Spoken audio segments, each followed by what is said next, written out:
Welcome everyone to this video. In this video, we're gonna learn how to fix this problem on your HBO Max easy and quick. So let's do it.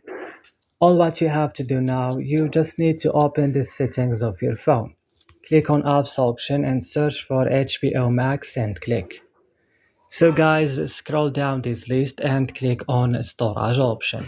Click clear cache in the corner of the screen. You need to back, then click here on force stop and click OK.